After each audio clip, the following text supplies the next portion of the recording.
만군의 여호와가 이같이 말하여 이르시기를 너희는 진실한 재판을 행하며 서로 인애와 긍휼을 베풀며 과부와 고아와 나그네와 궁핍한 자를 압제하지 말며 서로 해하려고 마음에 도모하지 말라 하였으나 새벽을 깨우는 거룩한 기도자 여러분, 주님의 말씀 앞에 엎드러지는 시간, 그 말씀 앞에 거꾸러져 부르짖는 시간이 하나님 안에 늘 복되기를 소망합니다. 오늘 우리가 읽어갈 하나님의 말씀은 스가랴 7장의 말씀입니다. 이제 스가랴를 통하여 들려졌던 8 환상의 이야기는 여호수아와 스룹바벨을 통하여 세워질 성전 건축에 대한 동기부여와 더불어 이제 하나님의 일하심이 무엇인지에 대한 이 성전 회복과 더불어 하나님 앞에 찾아 나오는 사람들이 묻는 질문입니다. 70년은 언제나 마치는가? 우리가 금식하며 하나님께 부르짖었는데, 성전을 건축하며 하나님의 열심을 향하여 혼신을 다하였는데, 우리 하나님은 언제나 우리에게 하늘의 기쁨과 즐거움으로 임재하실 것인가? 그에 대한 백성들의 질문과 하나님의 대답이 7장 8장에 나오고 있습니다. 이것이 이제 8 환상으로 들려지고 있는 하나님의 신앙의 격려와 더불어 이후에 하나님의 경고의 말씀에 두렵고 떨림으로 가지고 있어야 될 신앙 질문에 대한 대답입니다. 우리는 그 7장에서 이 하나님을 향한 금식의 질문과 하나님께서 대답으로 들려지고 있는 왜 우리 옛 조상들은 실패했는가? 우리들은 과연 그 공의를 행하였는가에 대한 질문을 이렇게 담아내고 있습니다. 학자들이 가지고 있는 이 놀라운 이 말씀의 구조들은 이 짧은 단락을 한목에 요연하게 그 말씀을 찾아볼 수 있고요. 이 7, 8장의 주제 구조의 핵심은 장세훈 교수의 단락 안에서 인용해 온 내용들을 편집해 본 겁니다. 성전을 건축합니다. 그러나 이제 그 신앙의 본질적인 의미를 묻습니다. 그 본질적인 그 의미의 질문이 뭔고 하니, 베델 사람들이 내려와서 제사장에게 구하고 물어 이릅니다. 내가 여러 해 동안 행한 대로 5월 중에 올며 근신하리까 하며 온 땅의 백성과 제사장들에게 이르라 너희가 70년 동안 5째 달과 7째 달에 금식하고 애통하였거니와 그 금식이 나를 위한 것이냐. 그 성전을 건축하고 하나님의 도우심을 기다리는 사람들의 열망이 이제 베델 사람들이 내려와서 묻습니다. 베델은 북이스라엘 나라의 종교의 중심지 아니었습니까? 그곳에 금상화제를 세웠던 그 자리, 일깨우는 바가 큽니다. 이 베델 사람들이 와서 묻는 질문과 마지막 8장의 끝단락, 열방이 하나님께로 돌아와서 여기 하나님께서 돌아와서 열방이 묻고 열방에 찾아오는 이 단락하고 연관이 돼 있고요. 이 스가랴의 마지막 메시지도 14장에 열방이 돌아온다는 겁니다.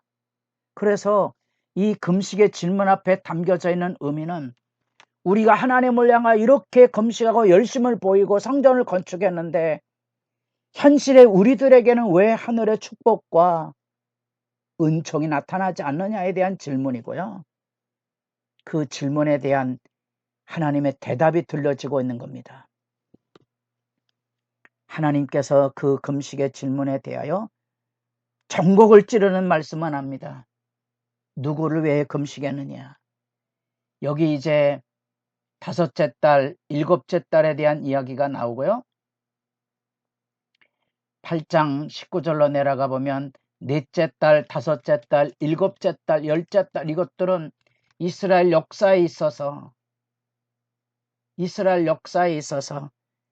하나님의 백성이 하나님 앞에 겪었던 참상이죠. 참상.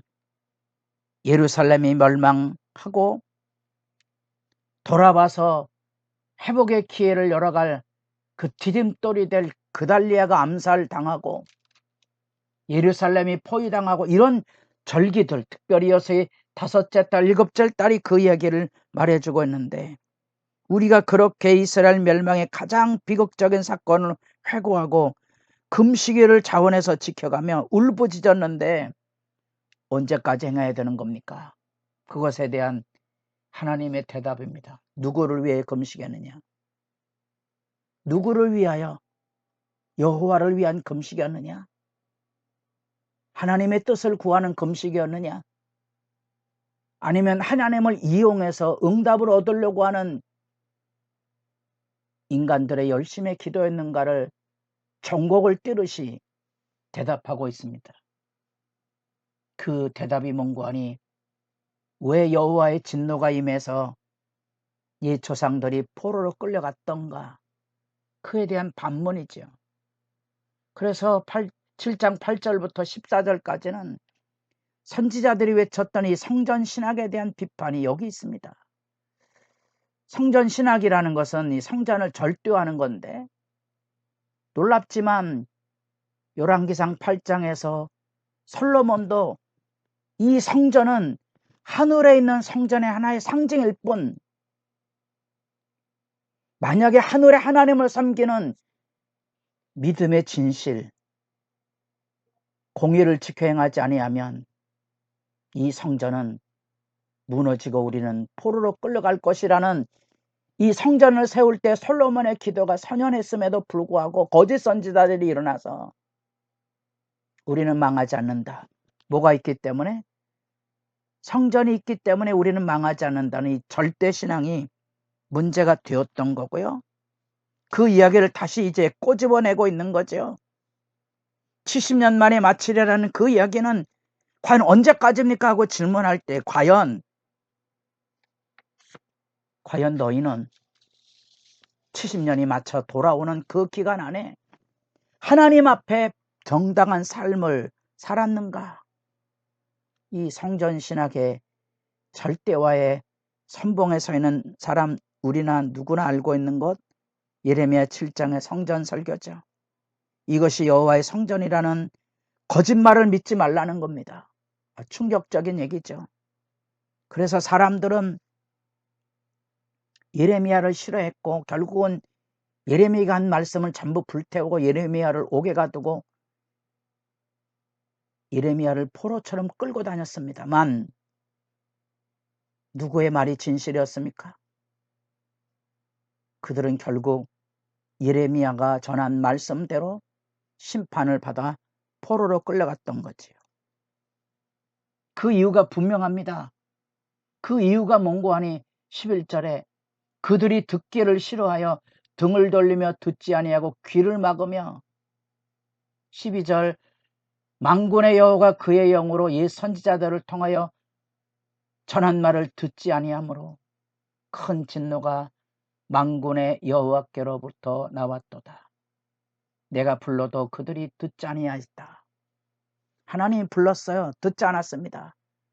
이제 이스라엘 백성 언제까지입니까? 불러도 대답하지 않을 거라는 겁니다. 하나님 앞에 금식하며 기도할 때 하나님의 말씀을 듣고 돌아서야만, 신앙의 본질을 회복해야만 이 금식의 의미가, 금식의 부르짖음이 하나님 앞에 상달되어 회복의 역사가 열려질 것이라는 거죠. 이것은 이사야 66장에도 나타난 하늘이 처서고요 땅은 발등상일 뿐입니다. 성전 제사를 드린다고 고와 가부를 핍박하고 무죄한 자들을 피 흘리면 성전이 회복될 것입니까? 성전의 죄악상이 에스겔 8장에 고발되고 11장에 영광이 떠나지 않습니까? 선지자들이 외쳤던 이야기고요. 사도행전 7장에 가면 스데반도 이 말씀을 외쳤습니다. 눈물나게 우리가 엎드려지는 장면입니다. 금식과 부르짖음에 대한 신앙 근본의 질문, 언제까지 우리가 울부짖어야 됩니까? 우리가 성전을 건축하고 힘겨운 믿음의 싸움을 싸우고 있는데 언제까지 우리가 이 일을 해야 됩니까? 그에 대한 명백한 대답, 너희가 금식하고 너희가 성전을 건축하고 너희가 하나님 앞에 종교적인 열심을 가져도 하나님과 맺은 언약을 깨뜨리고서야, 하나님이 불러도 대답하지 않는 언약을 깨뜨리고 공의를 실천하지 않고서야 어떻게 하나님이 응답하고 어떻게 하나님의 진노가 거두어질 것인가. 여기 나타난 그대로 주님의 전한 말씀을 듣지 아니하므로 큰 진노가 만군의 여호와께로부터 나왔도다. 12절. 그러므로 돌아서라는 거죠. 돌아서야 됩니다. 금식이 중요한 게 아니고 진정한 참회를 통하여 하나님 앞에 부르짖는 그 시간의 아름다움, 하나님 앞에 바른 예배만큼 바른 윤리의 회복이 수반돼야 된다는 선지자들의 외침, 예수님의 외침,